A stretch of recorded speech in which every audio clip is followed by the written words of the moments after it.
Hey there, legendary souls. Welcome back to Unconventional Counseling. I'm Ada at Astro, and this week we're talking about the new moon in Virgo that's coming up on the 14th of September. The moon and the sun are going to be conjunct at about 21 degrees, and there's a lot happening and also, in a sense, a little happening. So the overall message I would say is it isn't that serious. Whatever it isn't that serious. So Virgo is an energy, an earth sign, a mutable earth sign that is capable of a lot of change, but really enjoys honing in and being like a perfectionist in so many ways. And the way that the energy shows up, it can be very much into control. So wherever you have Virgo in your chart, this may be an area where you try to exert a lot of control. Virgo is actually, its rulership is over the 6th house in our charts. So even if you don't have Virgo in your 6th house, it's just the house that it's most connected to.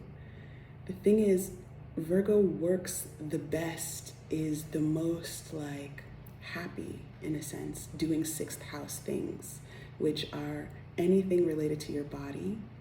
So your rest, your fitness, your nutrition, any of the daily habits and tasks and activities that pretty much go unnoticed. So wherever in your work life there are things that you do that go unnoticed, kind of like, let's say you work in retail, right? And you fold clothes. You have to continue to fold clothes. People come, they mess it up, they pick it up, they put it back, they throw it down, they try it on. You have to put them back on the floor to maintain a certain image within the store. This is a requirement within this particular role and industry, but it's not anything that somebody's gonna come and praise you for. But if you don't do it, or if it is not at a particular standard, you will get critiqued. That in and of itself is Virgo energy. So to have a new moon in Virgo, depending on how you feel about routines, depending on how you feel about the habits that you have in your life at this time, whatever it is you're trying to change or work on, whatever it is that you're trying to progress within in your own life, this may be an area where you experience a lot of overwhelm, a lot of self-judgment, a lot of insecurity, a lot of inner critique. Conversely, because Mercury is retrograde still in Virgo, conversely, this may be areas where other people attempt to critique you, or places where you are projecting that other people are feeling a sense of judgment towards you. So this is any area where you feel guilt or shame. It's very possible that people are telling you straight up, you're not doing this, you're not doing that. But sometimes it's also a manifestation coming from within us, something that we are making up in our own head from a place that we feel wounded. So with Mercury retrograde still going, and with this new moon in Virgo conjunct the sun, so much is coming to the surface and has been coming to the surface, and that stuff is coming to a head. It's kind of like when you get a pimple, right? Like it has to like come all the way to the head. It has to be ripe before you can burst it. And that may be a very disgusting analogy, but it might also feel appropriate for some of the gunk that feels like is coming to the surface at this time. The thing about having a pimple is that it's not actually a sign that something is wrong. It's just a sign that something is off balance or out of alignment. So these things that are coming to the surface, they are for the purpose of returning you back to a sense of alignment, returning you back to, or bringing you to a new place of alignment. And it's most likely going to be a new place because it's a new moon. So I'm like, what else? I'm looking at my ephemeris. So the message is, it's not that serious. There's a way that I've been holding myself to very high standards. And I have looked at other astrologers and other, tarot readers on YouTube. And for so long, for maybe the past year or two, I've been looking at myself as though I'm not doing enough, or there's something amiss with how I'm showing up, because I'm looking at the outcome, I'm looking at the results, and I'm looking at where I am now as though I'm not currently in a process. So the way that we can apply, the way that I've been applying, it's not that serious, is everybody started somewhere. Everybody started their channel. Everybody that I'm looking to, they started their channel with no subscribers, with a few subscribers, with it slowly and organically growing, and with not believing in themselves and not believing that what they have to say is that important, until they're now at the level where they're posting all the time because they have a level of trust between themselves and spirit, between just themselves and their own level of creativity. I'm recognizing that this venture that I've started out on is actually pretty big for my journey. And so it is important to me, but it's not that serious in the sense that I don't have to put myself down if I don't meet my own standard. I don't have to bring that Virgo critique in a toxic way, and in a way that doesn't feel supportive or progressive or enlightening towards myself, because it's not sustainable and it's not generative to speak to myself in that way. So that's a way that Mercury and the moon are working within me. And maybe that's something that's also happening within you. These places where you're feeling insecure, these places where you're feeling that there are these big life-changing decisions that need to happen in your lifetime and in your life right now, especially because Mercury retrograde in Virgo is also opposing Saturn retrograde in Pisces. So because of that opposition, the things that we're thinking about and the things that we're feeling, this insecurity, this doubt, the things that we're reassessing and we're processing, they feel massive. They feel so important to the trajectory of our lives, to the trajectory of our spiritual lives, to the trajectory of our creative lives and our creative potential. It means so much in terms of how we're relating to our bodies and how we're relating to substances and escapism, how we're relating to play and how we're relating to rest. There's so many themes that are up for us all in the collective right now.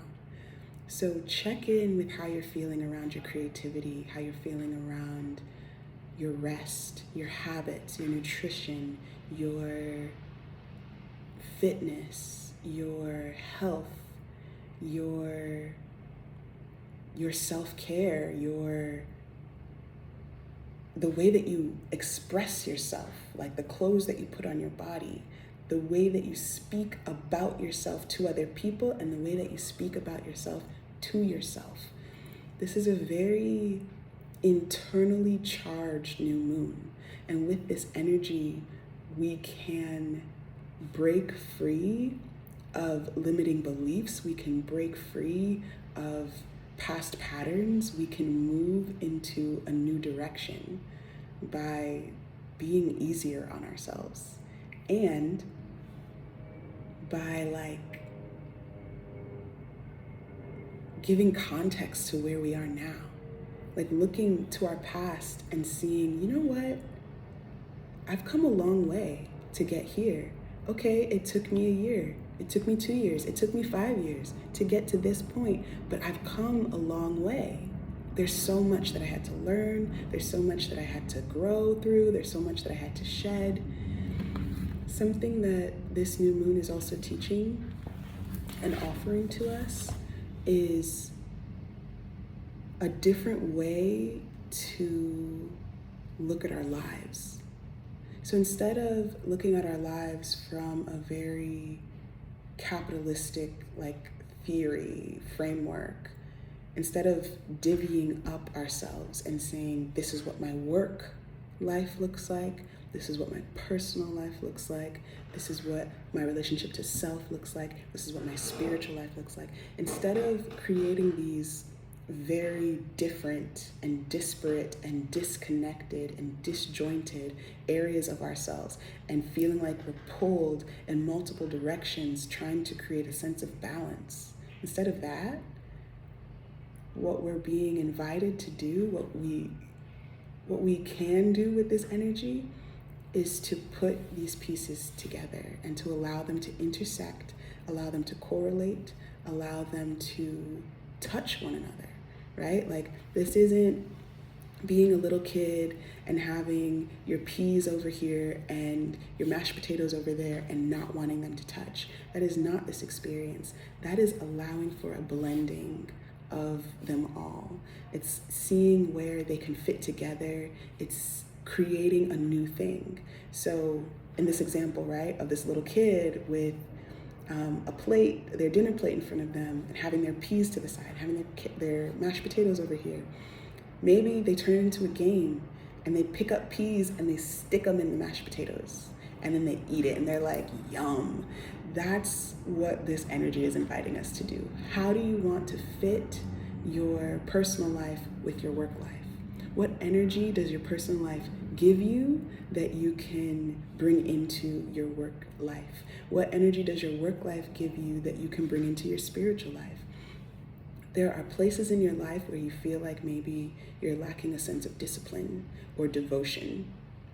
Where do you see that you have a sense of discipline and devotion? And what about that area of life gives you that satisfaction and gives you that sense of being able to commit to that thing or that situation or that environment? Whatever that is, you bring that on over here and you see if you can cultivate it. So this energy is really just, it's illuminating where we feel like we're bringing a sense of top-down, hierarchical, critique, opinionated judgment towards ourselves and towards others. And it's inviting us to be freer of that and to be like, you know what? Everything is everything. That's that Saturn in Pisces. All is connected. Somehow this is going to be for my highest good. I've been working real hard. It's time for me to take a rest. Even though the thing isn't fully done, let me take a rest anyway because my body is tired, because my body is saying that it needs that. So with this new moon, remember, whatever is coming up, whatever you're feeling, whatever intensity you're feeling, remember, it's not that serious. Whatever narratives are coming up, whatever you're saying to yourself, like you really need to figure this out right now in this moment, it's not that serious. You will figure it out. You will have clarity.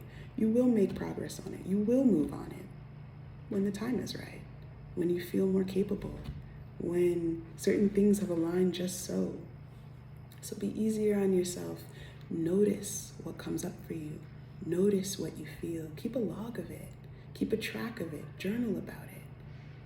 And then be easy on yourself. Because this energy is really just,